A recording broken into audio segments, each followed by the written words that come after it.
Fala galera, Gabriel Silva quem vos fala. Minha primeira aula de muitas. Bom, hoje eu vim falar de um assunto bastante importante que talvez você, profissional da área de educação física, não conheça. Mas qual assunto é esse, professor? É o nosso Fisiologia na Prática, a ciência do exercício. Mas, professor, se é um assunto assim de muito importante, por que eu não conheço? Por que eu não estudei isso na minha formação? Gente, eu me pergunto isso todo dia. Tem muitas coisas na formação ali que a gente não vai usar na prática. São conteúdos, eu não vou dizer que são conteúdos em vão, mas a gente não vai usar. Você que é professor da área de educação física, que é um personal trainer, que é um instrutor de salão de academia, eu quero que você se enxergue a partir de ontem. Você tem que se enxergar, você como professor da área, você tem de suma importância na sociedade. A sociedade precisa de você para estabelecer regras, porque é você que está buscando conhecimento de saúde.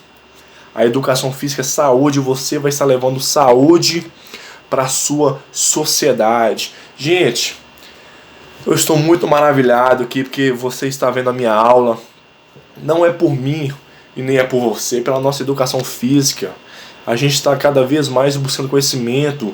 A gente está levando a nossa educação física ao máximo possível, gente. Então, muito obrigado de coração. Vocês moram no meu coração. Vocês estão vendo essa aula. Mesmo que você não é um profissional da área, veja essa aula. Se você faz um treino na academia, você vai estar ciente do que eles vão estar falando para você. Gente, então, levando nosso conhecimento sobre a fisiologia na prática, eu vim falar para você sobre um conteúdo bem básico, que é a aptidão cardiorrespiratória. Se você não tem essa aptidão na sua avaliação física, eu quero que você, a partir de hoje, seja um viciado nisso. Mas como assim, professor? Eu quero que você seja um viciado na aptidão cardiorrespiratória, porque é daqui que você vai impor regras, é daqui que você vai estabelecer normas, é daqui que você vai diagnosticar, que você vai ter um diagnóstico, que você vai ter um prognóstico, professor. É daqui que você vai montar a ficha de treinamento do seu aluno, do seu paciente. Então, seja viciado nisso daqui.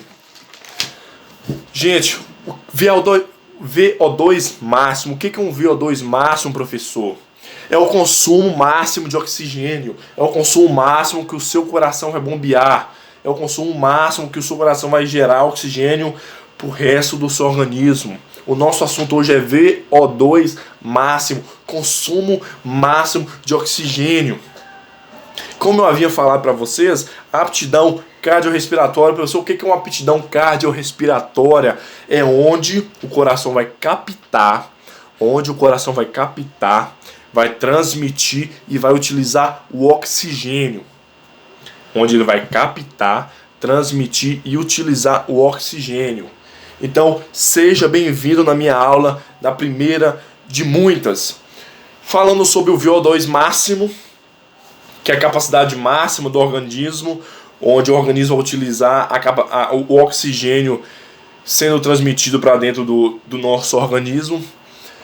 VO2 máximo, consumo máximo de oxigênio. Coloque isso na sua cabeça, seja viciado nisso, que a partir de hoje você está sendo diferenciado.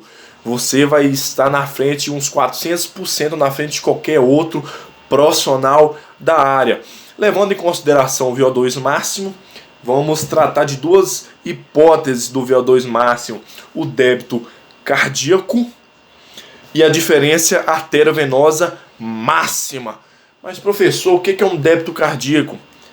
Débito cardíaco. Se é um débito, é uma coisa que eu tenho que pagar. Eu estou devendo. É um débito que eu tenho que utilizar, que eu utilizei, que agora eu fiz essa conta que eu tenho que pagar. Cardíaco quer dizer que é o quê? Coração. Cardíaco, coração. Se é um débito cardíaco, é uma conta que o coração tem que pagar. Mas, professor, que conta é essa que o coração tem que pagar? Gente, o coração ela tem uma dívida com o nosso organismo para a vida toda, que é o quê? Que é transmitir sangue para todo o organismo, é bombear sangue para o organismo. Então, isso é um débito cardíaco, é a quantidade de sangue que o coração bombeia para o organismo por minuto. Quantidade de sangue que o coração bombeia para o organismo por minuto. É a quantidade que ele vai mandar para o nosso organismo por minuto. Se é 70 batidas, se é 80 batidas, entendeu? E agora vamos entrar na diferença artéria venosa máxima. Professor, o que é uma diferença artéria venosa máxima? É a quantidade de oxigênio, grave-se, ó, pega no papelzinho e anota, quantidade de oxigênio que os músculos usam. Galera, na minha próxima aula eu vou estar com um quadro aqui, meu quadro quebrou, vou estar com um quadro aqui para estar desenhando para vocês isso. Diferença artéria venosa, quantidade de oxigênio que os músculos usam. Como assim, professor? Vamos supor que o coração está ali batendo, fazendo o seu trabalho, e foram 20% de oxigênio. Saiu pela veia saiu pela aorta. 20% de oxigênio. E voltou pelas veias, 15%. Mas, professor, cadê os 5%? Se foram 20, voltou 5. Foram 20, voltou 15, perdão. Cadê os 5? É matemática básica. Se foram 20, voltou 15, cadê os 5? Ficou nos músculos. Diferença artéria venosa máxima. Quantidade de oxigênio que os músculos usam. Meu fisiologista, minha fisiologista da prática. Essa é a diferença do débito cardíaco. O débito vai bombear, é uma conta que ele faz pro resto da vida do nosso organismo, é uma conta que ele paga, é a quantidade de sangue que ele bombeia por minuto. E já a diferença artéria venosa é a quantidade que os músculos recebem de oxigênio, a quantidade que eles ficam no oxigênio. Ah, foi 50, os músculos, voltou 40, os músculos ficou com 10% de oxigênio, entendeu?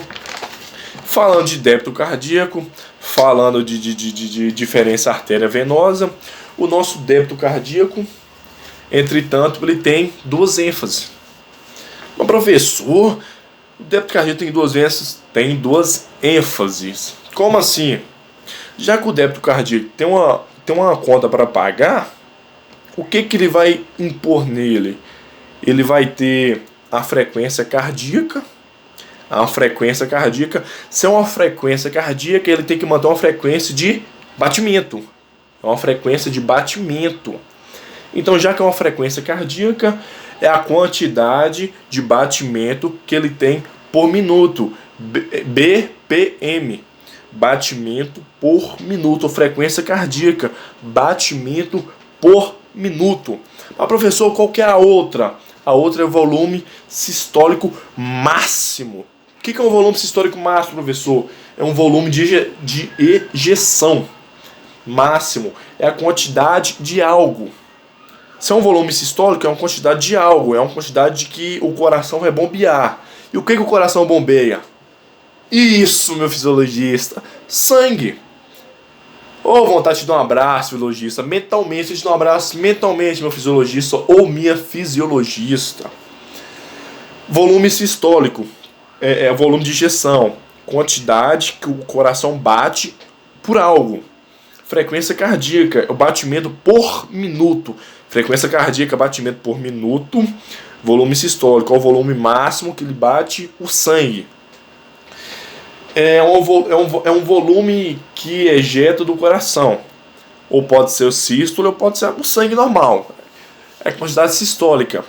Presta atenção agora, meu fisiologista. Olha como a fisiologia na prática, ela vai abraçando cada vez mais. Ela se une. Se eu pego a frequência cardíaca,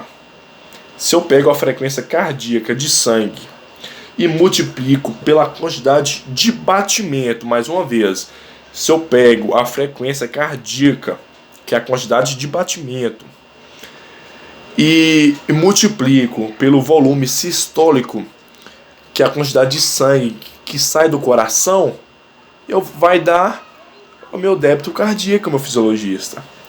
Olha como a fisiologia ela se encaixa. Mais uma vez, se eu pego a quantidade de sangue, ml, a quantidade de sangue, e multiplico pela quantidade de batimento, eu encontro o meu débito cardíaco. Olha, a fisiologia é linda. A fisiologia é linda. Olha como é que ela se encaixa. Muito obrigado a você que está me assistindo, que está vendo essa aula. Não é meu nome, ou não é seu nome, em nome da nossa educação física. A gente está cada vez mais engrandecendo a nossa educação física. Quanto mais conhecimento que você busca e utiliza, você está enriquecendo a sua carreira, o seu currículo. Você vai ser diferenciado. Você é diferenciado. Muito obrigado. Eu amo cada um de vocês. Gente, falando de débito cardíaco, vamos supor que a gente vai medir os batimentos de uma mulher ou de um homem. São diferentes, aproximadamente. Não sei o exato, porque vai de cada um. Não sei o exato.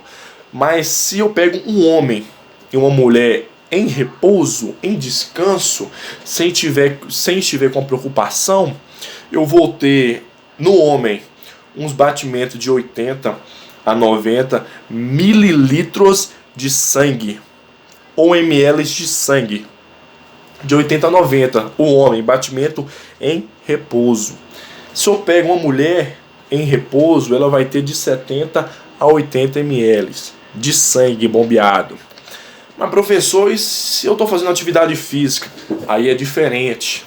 Se eu estou fazendo atividade física e eu pego uma mulher e um homem, os homens vão ter de 100 a 110 ml por batida, e as mulheres de 90 a 100 ml por batida de sangue. Gente, é aproximadamente, não é o certo.